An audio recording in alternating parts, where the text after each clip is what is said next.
She's Katy Montgomery. He's Justin Joseph. These best friends are serving subpoenas to bad advice weekly with Wrong Way Forward. Now, here's Katy and Justin. Hi, my name is Katy Montgomery, and I'm here with my best friend, Justin Joseph, and you are listening to the Wrong Way Forward podcast. And today we're going to talk about something called brutal honesty. And if you remember, it was either 1 or 2 episodes ago, we were talking about this concept of future faking and you should just be honest. And Justin replied with, well, you should be brutally honest. And I said, well, that sounds kind of mean. I actually think you were the one who started the term. And I said, yes, you should totally be brutally honest. And I said, dissected it. And I think on the spot, we looked up the word brutal. And what I think is the word brutal is sometimes defined as savagely violent. Well, I do think I clarified that I said you don't have to be cruel, but brutal honesty in its truest sense, of course, I'm a huge fan of. You're a huge fan. And I think this is something where we're going to definitely disagree. I think brutal honesty is the wrong way forward. And I think it's only in very, very rare occasions is it needed, should be used, and is actually effective. And what I love about this, there are so many great examples out there of brutal honesty in effect. And probably if you're listening, you can have 10 that will happen today or this past week that you've been in that situation. But we're going to start by taking on the advice from Dear Abby. And by the way, this is my new favorite term. I'll be using it all the term. But the title of it is, My Brother is Engaged to an Argumentative Shrew. Should I break them up? And this is what the question is. My brother just got engaged to a WOAT, worst of all time. I mean, Yes, we definitely need to use that. We need WOAT in our vocabulary. So anyway, my brother's got engaged to a WOAT. They've been dating for 2.5 years, and nobody in the family has anything good to say about her. Now, we've all been there. I mean, I'm sure there's so many people with friends, etc. In the past, he's always had stable relationships with girls we really enjoyed. But now he's getting older. Oh no. His friends are getting engaged, and it seems like he's feeling the pressure. They are always arguing, and things he never did before he's doing now. Multiple job changes, making less time for families, etc. Everyone thinks that as the oldest brother, I should be the one to voice our concerns about it. Would it be too drastic to tell him it's a bad idea? I was going to say I support him if he can find 3 redeeming qualities in her, because none of us can find one. And he signs it, no fan of her in the East. So he's funny. Anyway, dear no fan, this is Abby responding. I do not think telling your recently engaged brother that his fiancée is the worst of all time and that no one in the family can find any redeeming qualities would be welcome. I do think, however, as the oldest sibling, you point out that you were concerned, blah, blah, blah. And she goes on basically saying, don't be brutally honest. And look, I think brutal honesty in this, well, firstly, I think this is the wrong way forward. I think he should say whatever he needs to say if he thinks that this is going down the wrong path. Now, I think brutally honest doesn't have to include the verbiage, she's the WOAT. It can just be like, I think you're making a mistake here. That still is brutal honesty. Now, I have so many issues with what you just said. You're like, he needs to tell him whatever he needs to say. And I think that's when we really need to step back. And all of us are guilty of not stepping back and not kind of being reflective and thinking about it is, what is the intention of saying this?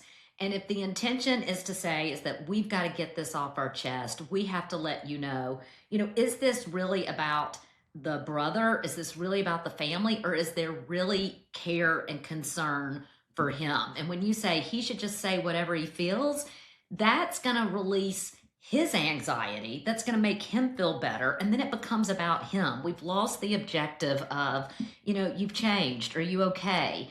Is this something that you want to do? And so I think we've got to really step back and say, why do people really want to be unfiltered? What is the intention of being unfiltered?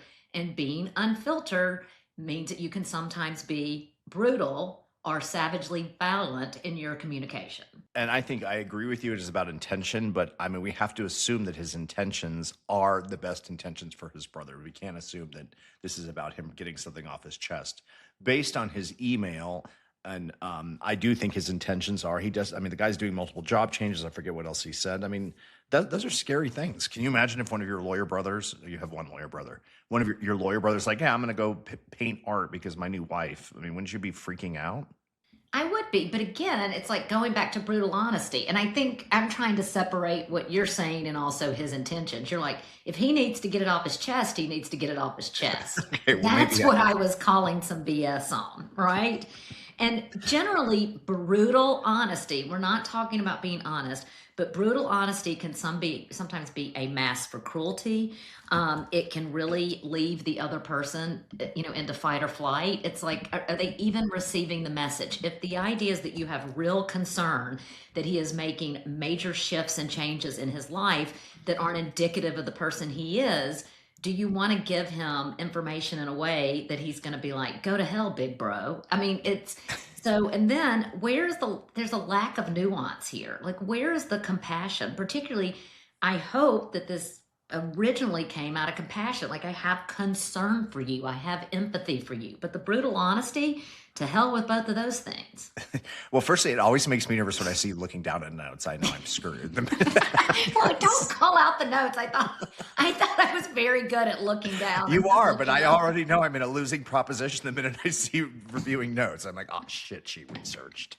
I didn't research much. I just, it's common sense, Justin. No, Don't be an asshole. Yeah, and you of all people are the best at this. But I really think, and I want you to answer this question, if your brother was dating someone that you were worried about, would you say something? I don't think you would. There's a good chance not, but what I know about myself is I can be, I'm not good at hiding being an asshole, so I might not be a blatant, brutally honest asshole. But I'm sure, again, emotional contagion is real. I don't have a poker face. So I'm sure there would be some pretty big clues that it's like, I don't like this girl. This is not a good match. Now, both of my brothers, my first brother got married when I was fairly young. And my brothers both have fantastic wives who are wonderful mothers and fantastic people. Yeah. And then my brother Patrick got married a little bit later. I'm a different person at 52. At 100%. 52, 100%. and almost 52, and having studied coaching and having done a program led by 2 psychotherapists. I mean, right now I'm listening to a book about emotionally immature parents. I would probably be able to have the conversation. My guess is that 20 years ago, I was probably just a dick.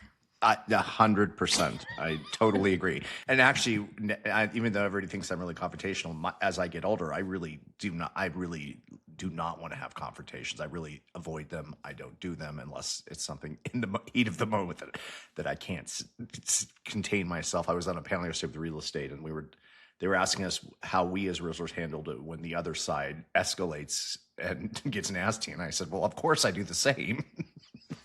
So there are times if you get me in a moment, I mean, I can't control myself. But if I have some time to think, I really try and avoid confrontation. Right. And I think this is the difference between, are you internal or external, right? And I think you first have to go into the internal. Be self-reflective about why you want to say this. Think about how it might land on a person. Think about the space that you want that person to be in, and then you can be external with your comments. But I think most people, and then what happens is my guess is this guy who's having to deal with this WOAT, my guess is it's just been stewing. And what has been happening is, he's crossed the line. She smiles at him and he's like, what the hell's that about, right? Like, she is just pissing him off. And then he sits around and he chit-chats about it with his mom and his dad, and he chit-chats about it with the siblings, and then he goes home and tells his wife. And so my guess is what also people don't do is they don't have a timely conversation. So when it's time to say something, they're like Mount Etna. They're just about to blow. I mean, the lava is flying right and left because it has been so built up and so agitated and so poked that you can't stay calm, and instead you become brutal. Yeah, and a WOAT is a WOAT from the beginning. They don't become a WOAT. I mean, this the first time he brings her it when he shows up with the pocket watch and the zoot suit. We've talked about that. I mean, it's a WOAT. He was not a WOAT. He was a poorly dressed person. A POAT, whatever. A pedo. I don't know what that's not. That's not what I meant. Terrible at the acronym. But anyway, that's the time for those conversations. Like when they say, did you like her? You met her last night. And you say, no, I really didn't. No, this is the difference. You're the iron fist. you're like Russia, right? And I'm the velvet glove. I'm like the royals.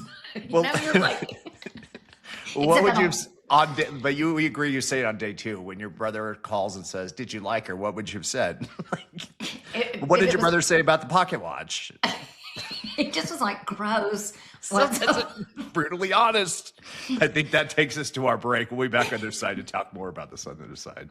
You've been listening to Wrong Way Forward, where bad advice goes to die and then gets resurrected just so we can roast it again. If you're enjoying the chaos, hit like and subscribe and come back every Thursday for new episodes. Have a new topic or some disastrously bad advice you want to dissect?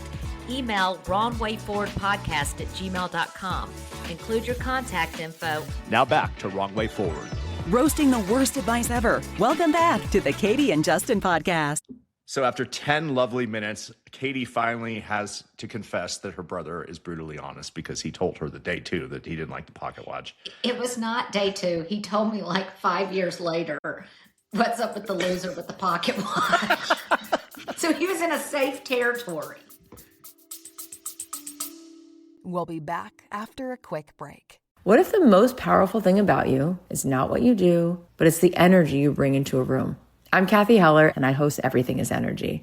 You're going to hear conversations about how your energy shapes every part of your life, your abundance, your relationships, your creativity, your sense of peace, because this isn't about hustle or forcing change. It's about knowing that when your energy changes, your life immediately responds. Listen to Everything is Energy with Kathy Heller wherever you get your podcasts. Okay, so brutal honesty is okay after time passes. I mean, I think what's interesting here is you're like, if he did, if one of my brothers was dating someone and and I met her, I would probably first of all say, Katy, you do have a gut reaction, but try to be generous. I would probably wait and meet them a few more times. Do not think it would be fair based on one meet. Sometimes people are anxious. I can have a big personality. I could have been potentially intimidating. So I would probably give it, but if he said, what do you think about her? I think that I would really have to think and say, and I think it would be, how does he phrase the question? And then I would really try to land softly, but honest. But I think the big thing here is most people don't want unfiltered truth. Yeah, I think that's that true. people can ask for it, but they don't want it, right? Most people want affirmation. Most people want support. But I think maybe what I would try to do, now that I'm thinking this out loud, is, well, why do you ask? Why does that matter? Ooh, that's Push really it back on him, because I'd be like, you're a grown ass man. Why do you care if I like her or not? Why does it matter? And if he said, well, it really matters, or she's starting to get under my nerves, or I think there might be something wrong, then I'd pounce on that. It reminds me of that episode of Roseanne, and I know Roseanne is so canceled, but back in the day it was really funny, and I still watch the old ones, and the Thanksgiving ones are the best when the mom comes in. The mom comes in, and Jackie, she clashes with her daughter. Yeah. And she goes, oh, you got a new haircut. And Jackie goes, oh, do you like it? She goes, what matters is that you do. And she turns around and walks away. It was so hilarious. Anyway, that's what you're talking about right there.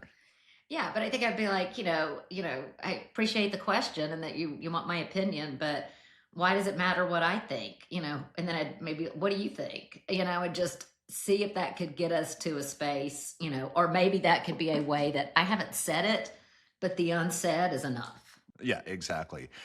What's interesting to me is reading on some of this is that I thought the research was interesting, that people want brutal honesty if it's about feedback for them, but those same people do not want to give brutal honesty when it's feedback for someone else. I thought that was an interesting dichotomy that didn't make sense to me.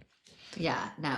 And I think what's interesting too is what's really interesting when I've done some work on generational differences in corporations, and I've done, a program, because sometimes I'll get a call from like our age, like the Gen Xers, and they're like, the millennials and the Zs are driving me crazy, And what's interesting is, Zs really want constant feedback. They want to have constant feedback, but they also want to see kind of like constant upward mobility. Like, what is the next thing? But they want constant feedback.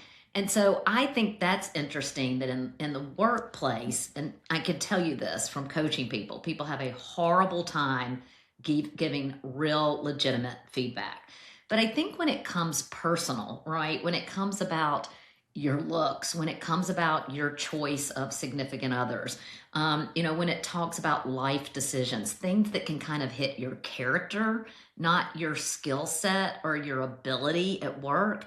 I think that's when we've got to literally, handle that with kindness. I think that hits a whole nother part of, the ego and the self than kind of feedback on a work product.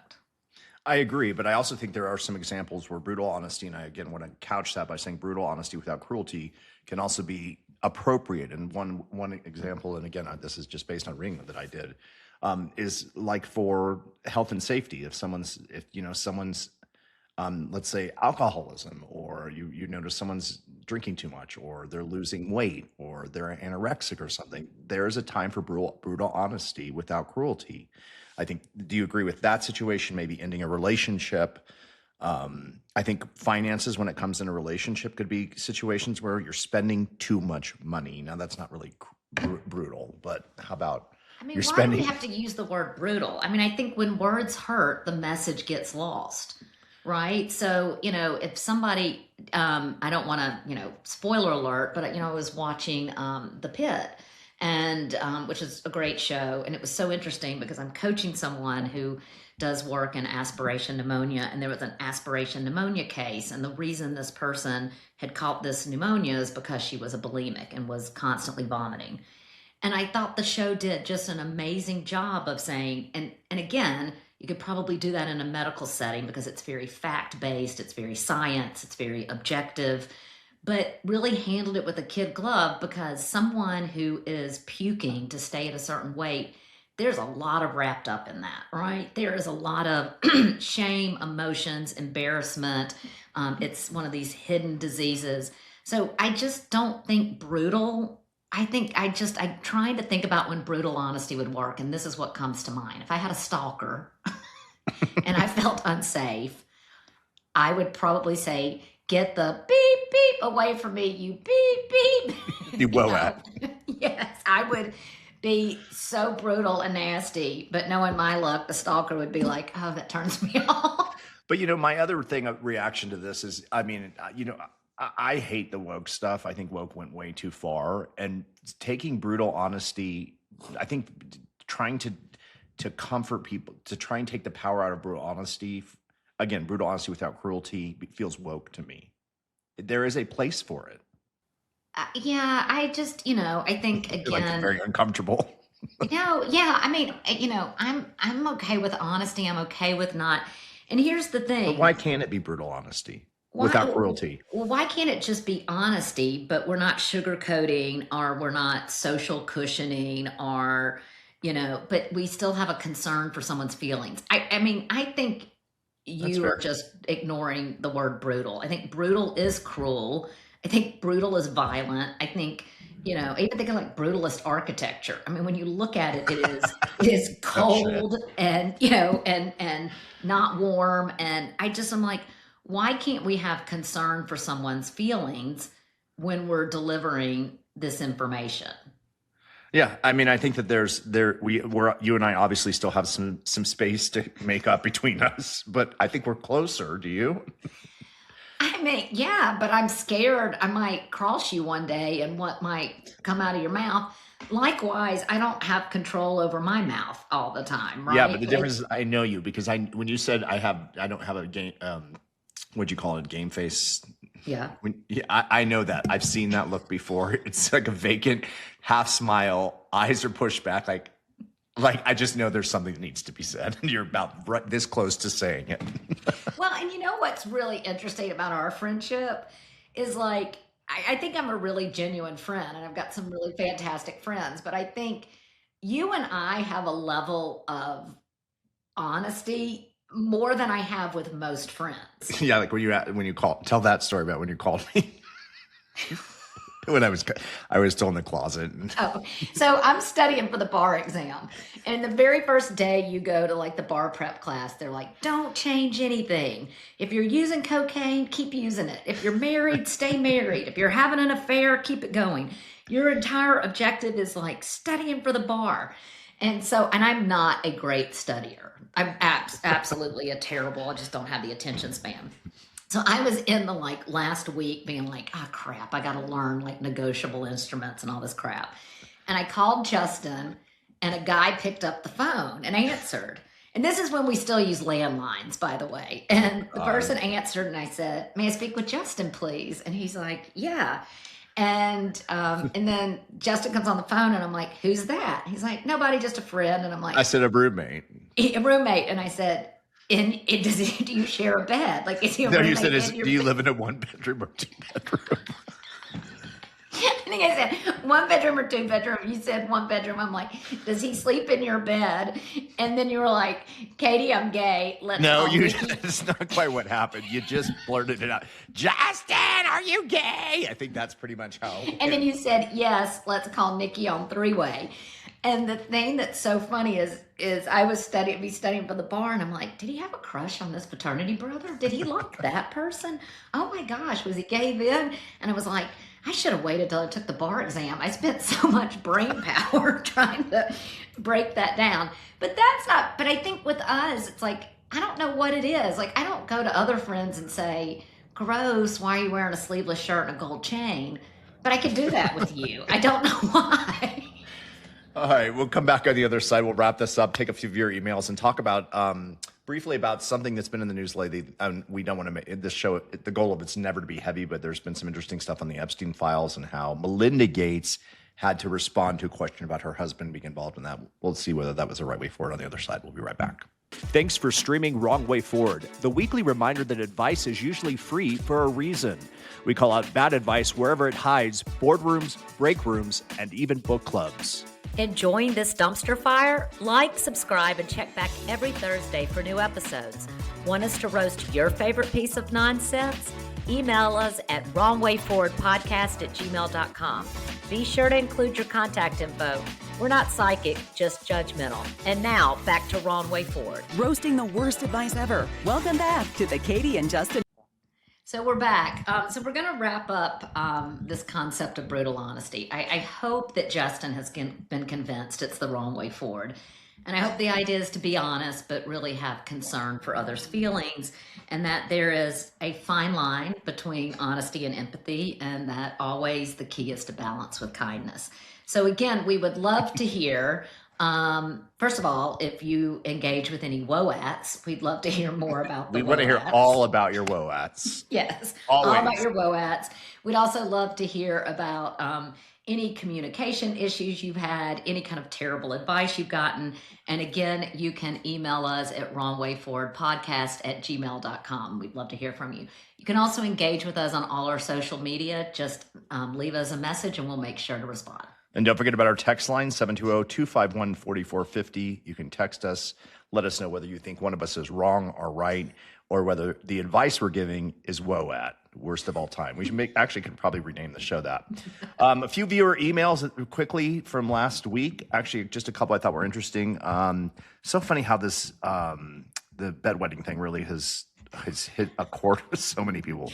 One person, Katy and Justin, I'm writing in solidarity with the anonymous camp bedwetter. That letter unlocked memories I had shoved so far down I thought they were gone forever. I also arrived at camp with extra sheets, plastic mattress cover, and the quiet confidence of someone who knew they would be discovered. The way you talk about bedwetters being elite crisis managers is correct. I can strip a bed in under 90 seconds, emotionally dissociate and gaslight a cabin of girls before breakfast. I'm now wildly successful in corporate America, and I blame camp trauma.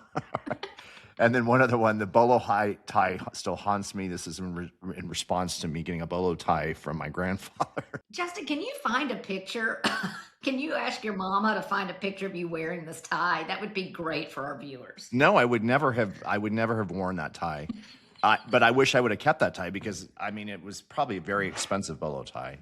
Anyway, this person said, I don't know how I didn't know I had unresolved childhood issues until Justin mentioned the bolo tie. I was not the favorite child. I know this because one Christmas, my sister got a PlayStation and I got a motivational book. I'm not even a fun one, like Boundaries. I was 10. Okay, I wonder if that's true. But it does remind me that my sister-in-law's father, who is a psychiatrist, for my birthday one year, gave me a book on 10 steps to being a better, happy person or something. And I was like, Is this I a mean, message? that's kind of telling if a psychiatrist uses that Was book for you. I'm sure he didn't mean it that way, but that was literally, I can't remember. It was a book that everybody was reading. It was newly out in the market. Anyway, same viewer. All right. So lastly, we're going to talk about something that's been in the news lately. As many of you know, Bill Gates was wrapped up in all of the Epstein mess. His wife divorced him many years. And I think that was always an open question whether this was part of it. I know there were some issues in the marriage. But yesterday, NPR asked her, when his name reappeared in all this recent release of this tranche of files, what she thought about it. And this was her response. In the room at this moment, your ex-husband, Bill, is named in the newest tranche of Epstein files. And there are a new alleged details about his past behavior. And I want to give you the opportunity to respond in whatever way you want to. Well, let me say this. I think we're having a reckoning as a society, right? No girl should ever be put in the situation that they were put in by Epstein and whatever was going on with all of the various people around him. No girl. I mean, it's beyond heartbreaking, right? I remember being those ages those girls were. I remember my daughters being those ages, right? So for me, it's personally hard whenever those details come up, right? Because brings back memories of some very, very painful times in my marriage, but I have moved on from that. I purposely pushed it away and I moved on. I'm in a really unexpected, beautiful place in my life. So whatever questions remain there of what I can't even begin to know all of it, those questions are for those people and for even my ex-husband. Katy, right or wrong way forward to respond to that question or thoughts? Well, first of all, I think it's the wrong way forward to ask her that. It is the male Bill Gates who needs to be held accountable. But I thought this could not have been a more perfect answer. And talking about brutal honesty, she could have literally gone savagely violent. And I think people probably would have allowed her to do that, right? She could have talked about, this is disgusting, this is embarrassing, this is shameful, this is indicative of the behavior we saw in our marriage. And I think the fact is that she really thought how it would land. I think she thought how it would land for her, potentially for him, for the father of her children, for her children. And I think she could not have answered this any better. When I heard this, I was so impressed. And I think her not exaggerating or not going into a lot of detail, I think it leaves so much out there that people are like, you're right. And I think what I love is that she said, this is not my responsibility to answer for this. And I think I'm hoping that message takes off. Absolutely beautiful.